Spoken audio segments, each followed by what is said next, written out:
1975 मसीहार कथा। साइकेल रु पड़ी चलन शक्ति हराई बसिले भागवत महांती बाबू। आउ परे परे आक्रांत हेले दारुण बात व्याधि रे। आघात अभिघात परिणत हुए बात व्याधि रे। गछर चेर नईकी पानी सरिला सत, हेले उपशम हेला नाही व्याधि। निज बासभवन रे रही जंत्रणा रे छटपट हेउथांती भागवत बाबू। आउ जंत्रणा रे छटपट हेउथिबा भागवत बाबूंको घरे हठात दिने जाई पहुंचिले डाक्तर गुणनिधि महांती, जे कि चिकित्सक थिले पुरी गोपबंधु आयुर्वेद हॉस्पिटल रे। सेतेबेले परामर्श सहित प्रतिश्रुति देले कि सेठाकु नै गले से तांकर चिकित्सा करिवार व्यवस्था करिदेबे बोली। एपटे भागवत बाबूंकर चलन शक्ति नथिला, एणु तांकर बड़ भाई जणे तांकु एक रकमर बोहिकी नेले सेतेबेले। आउ साथीरे तांकर परम पूज्य बापा एवं स्नेहमयी जननी। सेतेबेले यातायातर सुविधा बिल्कुल न थाए। बस ट्रेकर रो स्वप्न प्राय। पदब्रज ही एकमात्र भरोसा। तेणु दीर्घ 22 किलोमीटर बाट सगड़े जाइथिले जाजपुर टाउन। सेठारु बस रे जाई जाजपुर केउंझर रोड रे ट्रेन धरी पुरी जाइथिले एवं बहु कष्ट रे जाई पहुंचीथिले पुरी गोपबंधु आयुर्वेद हॉस्पिटल रे। सेठाकु जाई अपेक्षा कले डाक्टर महांती को। आ डाक्टर महांती आसिला परे सांगे सांगे भर्ती करागला एवं मिली जाइथिला गोटे बेड। आ एहा परे चलीथिला चिकित्सा। गाँ को फेरी आसीथिले बापा बोऊ आ बड़ भाई। पूर्वरु लेखालेखी रे अभ्यस्त थिले भागवत बाबू। जेतेबेले भागवत बाबूंकर पंचम श्रेणी होइथाए सेबेठू आरंभ करिथिले लेखालेखी। आउ तांकर लेखा प्रजातंत्र, मातृभूमि, आसंताकाली, संवाद इत्यादि पुस्तक रे प्रकाश पाउथिला। हॉस्पिटल रे चिकित्सा हेबा समय रे एते जंत्रणा भितरे भी लेखालेखीरु निजको दूरेई रखि पारि नथिले भागवत बाबू। एणु दिन रे लेखालेखी करंती एवं रात्रि समय रे केवल ध्यान करंती महाप्रभु श्री जगन्नाथंकु।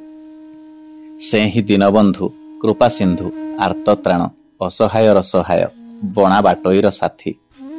प्रत्येक दिन राति रे हृदय रे निवृत्त कोण रे अंकित हुए दुईटी आखि, दुईटी नयन।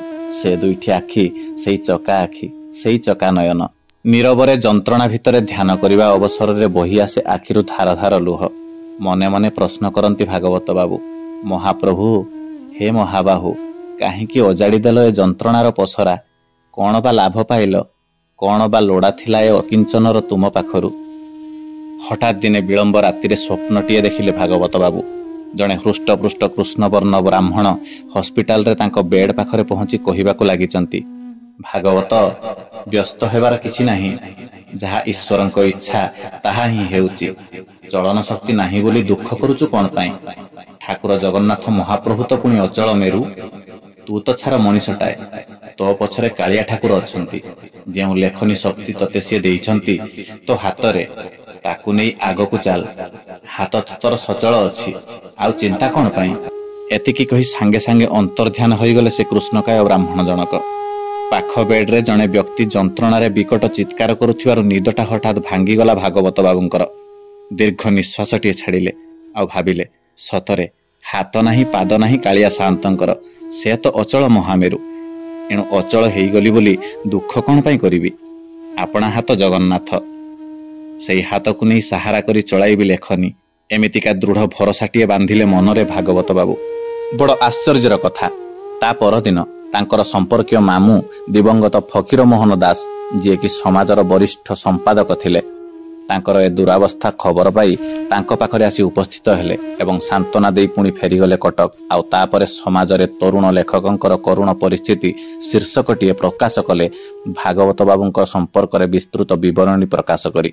हॉस्पिटल रो समस्त चिकित्सक कर्मचारी अनुकंपा दृष्टि पड़िला भागवत बाबूंक उपरे। रीतिमत चलिला चिकित्सा भागवत बाबूंकर एवं चिकित्सा चालुथिबा समय रे तांको पाखकु आसिथिले ओडिशार साहित्यिक एकाडेमी रो तत्कालीन सेक्रेटरी अध्यापक गौरी कुमार ब्रह्मा, सामंत चंद्रशेखर कॉलेजर तत्कालीन अध्यापक राजकिशोर राय एवं आहुरी अनेक साहित्यिक प्रेमी एवं लेखक बंधु। प्रतिदिन अनेक समवेदना सूचक पत्र हस्तगत हुए भागवत बाबूंकु। भवानीपाटणार तत्कालीन SDJM साहित्यिक बामचरण मित्र मध्य टंका पठाइले चिकित्सा पाई। दिने डाक्तर गुणनिधि महांती घर को आसी थांती। आउ सही दिन हठात भागवत बाबू को हॉस्पिटल रु अध्यक्ष रिलीफ करि नेले। आउ कहिले, दीर्घ 4 मास हेला रहिलणी, जंत्रणा तो उपशम होई गलाणी, औषध पत्र नै एबे घर को पळांतु। हेले सबुठु बड़ वेदनार कथा जे जंत्रणा उपशम हेई जाईछि सत, हेले चलन शक्ति फेरी नथिला भागवत बाबूंकर। हॉस्पिटल बाहरी हॉस्पिटल बारंडारे बसी थांती भागवत बाबू। तांकर जिनिसपत्र जने कर्मचारी आनी तांको पाखरे रखितेला सेई बारंडारे।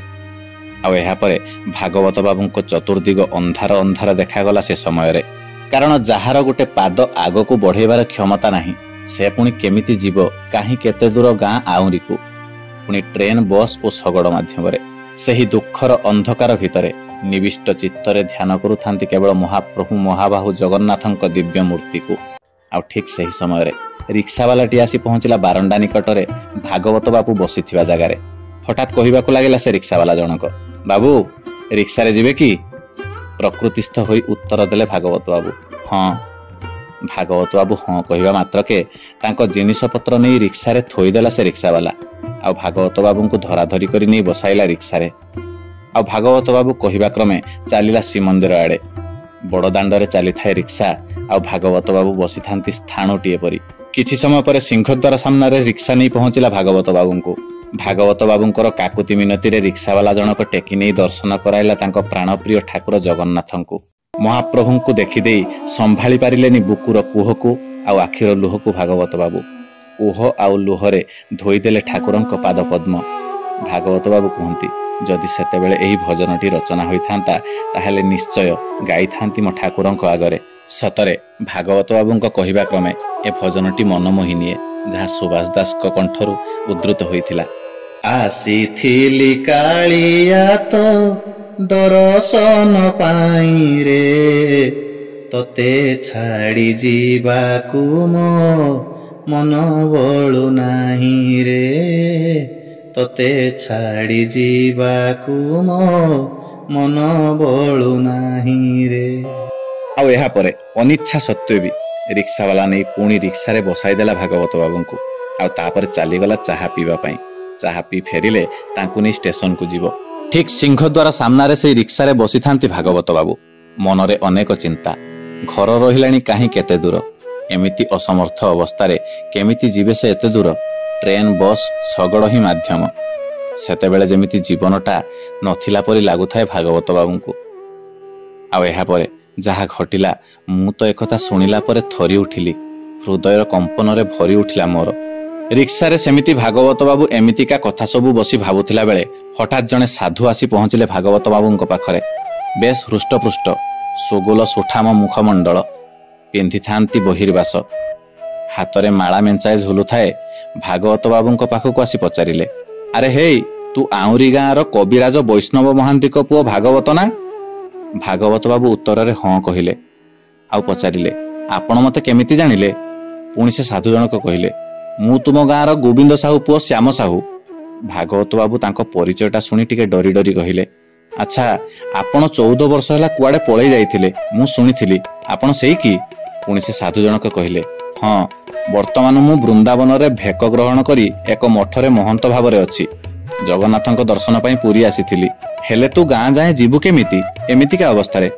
पुणी भागवत बाबू कहबाकू लागिले, हाँ आज्ञा मु बसी सेया भाबुची, सबु सेई कालियार इच्छा, से ही भरोसा। पुणी से साधु जनक कहिले, हौ ठीक अछि तू टिके एठी अपेक्षा कर मु आसुची। आ किछि समय पर आसिला से रिक्शावाला। आउ से साधु जनक भी आसी बसी पड़िले थम करी भागवत बाबूंक पाखरे। आउ रिक्शावाला को कहिले, चल स्टेशन को चल।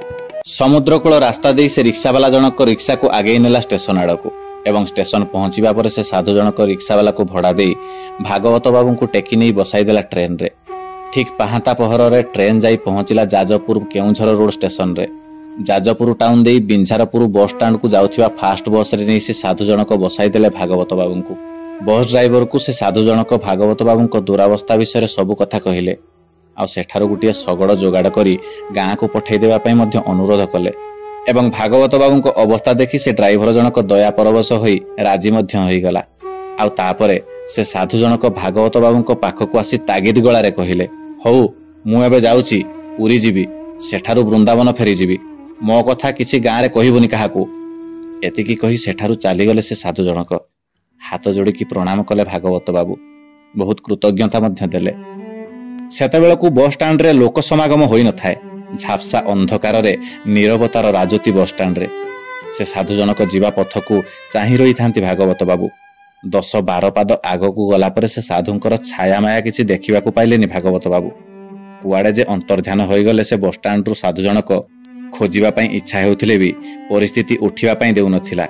ମନେ ମନେ ପ୍ରଶ୍ନ କରନ୍ତି ଭାଗବତ ବାବୁ, ବୃନ୍ଦାବନ ମଠର ମହନ୍ତ ଆମ ଗାଁ ଶ୍ୟାମ ବାବୁ କ'ଣ ଏଇ ସାଧୁ? ଯଦି ଇଏ ସେଇ ସାଧୁ ତାହେଲେ ଗାଁରେ ତାଙ୍କ କଥା କହିବାକୁ ମନା କଲା କ'ଣ ପାଇଁ? ତାହେଲେ ଇଏ କିଏ? ଇଏ କ'ଣ ମହାପ୍ରଭୁ କାଳିଆ ସାନ୍ତ ମୋର ଦୁରାବସ୍ଥା ଦେଖି ମହନ୍ତ ସାଧୁ ଶ୍ୟାମ ସାହୁ ରୂପରେ ମୋତେ ଛାଡ଼ିବା ପାଇଁ ଆସିଥିଲେ? ମନ ପ୍ରାଣ ଶରୀର ଭିତରେ ଖେଳିଗଲା ଏକ ବିସ୍ମୟ ଶିହରଣ। ଆଉ ଏହାପରେ ବସ୍ ଛାଡ଼ିଲା। ମନେ ମନେ ଭାବୁଥାନ୍ତି ଭାଗବତ ବାବୁ। ଆଖିପତା ଦୁଇଟି ମୁଦି ହୋଇ ଆସିଥିଲା। ସତେ ଯେମିତି ଦିବା ସ୍ୱପ୍ନରେ ମଗ୍ନ ହୋଇଯାଇଥିଲେ ଭାଗବତ ବାବୁ। ତାରି ଭିତରେ ସେଇ କଳା କଳା ଚକାଡୋଳା ପ୍ରତିବିମ୍ବ ହୋଇଥାଏ। ବସ୍ ଅଟକିଗଲା ବିଞ୍ଝାରପୁରରେ। ସାଧୁଙ୍କ କହିବା ଅନୁସାରେ ଡ୍ରାଇଭର ଜଣକ ଶଗଡ଼ଟିଏ ଯୋଗାଡ଼ କରି ଶଗଡ଼ରେ ବସାଇଦେଲେ ଘର ପାଇଁ ଭାଗବତ ବାବୁଙ୍କୁ। ଗାଁରେ ପହଞ୍ଚିବା କ୍ଷଣି ଘର ଲୋକ ତଥା ଗ୍ରାମ ଲୋକ ସମସ୍ତେ ଆଶ୍ଚର୍ଯ୍ୟ ହେଲେ। ସମସ୍ତଙ୍କର ଗୋଟିଏ ପ୍ରଶ୍ନ, ଏମିତି ଅସମର୍ଥ ଅବସ୍ଥାରେ ତୁ କେମିତି ଆସିଲୁ?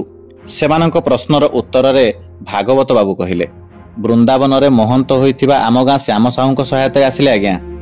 ଏତିକି କହୁ କହୁ ସବୁ ଲୋକ ଆଶ୍ଚର୍ଯ୍ୟ ହୋଇଗଲେ। ଆଉ କହିବାକୁ ଲାଗିଲେ, ଅନେକ ଦିନ ହେଲା ଶ୍ୟାମ ଦାସ ବୃନ୍ଦାବନରେ ସମାଧିସ୍ଥ ଅଛି ବୋଲି ଏବେ ଘରକୁ ଖବର ଆସିଥିଲା। ଆଉ ଘର ଲୋକ ମଧ୍ୟ ସେଠାକୁ ଯାଇ ସେଠାରେ ଯଥାରୀତି ସାଧୁ ସେବା କରି ଆସିଥିଲେ। ଏକଥା ଜାଣିବା ପରେ ପାଦ ତଳୁ ମାଟି ଖସିଗଲା ଭାଗବତ ବାବୁଙ୍କର। ହତବାକ୍ ହୋଇ ଚାହିଁ ରହିଲେ ଭାଗବତ ବାବୁ। ଅନୁଭବ କଲେ ବୁଡ଼ି ବୁଡ଼ି ଯାଇଥିଲା ଚେତନା। ଉଡ଼ି ଉଡ଼ି ଯାଉଥିଲା ପ୍ରାଣପକ୍ଷୀ ନୀଳାଚଳ ଧାମର ଜଗା କାଳିଆର ରତ୍ନ ସିଂହାସନ ନିକଟକୁ। ଆଜି ବି ଭାବନ୍ତି ଭାଗବତ ବାବୁ, ଏ ଯୁଗର ଜୀବନ୍ତ ଦେବତା ମହାପ୍ରଭୁ ଶ୍ରୀ ଜଗନ୍ନାଥ। ଡାକିଲେ ସେ କଥା କହନ୍ତି, ଭକ୍ତବତ୍ସଳ ଭଗବାନ। ଏ ନରାଧାମ ଅକିଞ୍ଚନ ପାଇଁ ଜଗା କାଳିଆ ସାଜିଥିଲେ ମହନ୍ତ, ଆସି ଛାଡ଼ି ଦେଇଗଲେ ଗାଁରେ। ଆହା, କି ଅପାର କରୁଣା କାଳିଆର। ଲୀଳାମୟଙ୍କର ଏ ଲୀଳା ମାୟା ଏବେ ବି ସ୍ୱପ୍ନ ଭଳି ବୋଧ ହୁଏ ଭାଗବତ ବାବୁଙ୍କୁ। ସତରେ କେଡ଼େ ମହାନ ଆମ କାଳିଆ ଠାକୁର, କେଡ଼େ ଦୟାଳୁ ସେ ଜଗା କାଳିଆ। ଭକ୍ତର ଭାବ ବୁଝି ଭକ୍ତକୁ ବିପଦରୁ ରକ୍ଷା କରେ ବୋଲି ଭାବଗ୍ରାହୀ ନାମ ବୋହିଛି। ସତରେ ସୁନ୍ଦର ଅନୁଭୂତିଟିଏ ଭାଗବତ ବାବୁଙ୍କର। ପୁଣି ଥରେ ଦେଖା ହେବ ଆଉ ଏକ ସୁନ୍ଦର ଭକ୍ତର ନୂଆ ଅନୁଭୂତି କଥା ସହ। ସେ ପର୍ଯ୍ୟନ୍ତ ମୋତେ ବିଦାୟ ଦିଅନ୍ତୁ। ରହିଲି ଆଜ୍ଞା। ମହାପ୍ରଭୁ ଶ୍ରୀ ଜଗନ୍ନାଥଙ୍କର ଜୟ ହେଉ, ଶ୍ରୀକ୍ଷେତ୍ର ମାଟିର ଜୟ ହେଉ, ପୁରୀ ଧାମର ଜୟ ହେଉ, ଜଗତର ମଙ୍ଗଳ ହେଉ। ତାଙ୍କ ନାମ ଗାଇ ଗାଇ ଏ ଜୀବ ଯାଉ। ଜୟ ଜଗନ୍ନାଥ।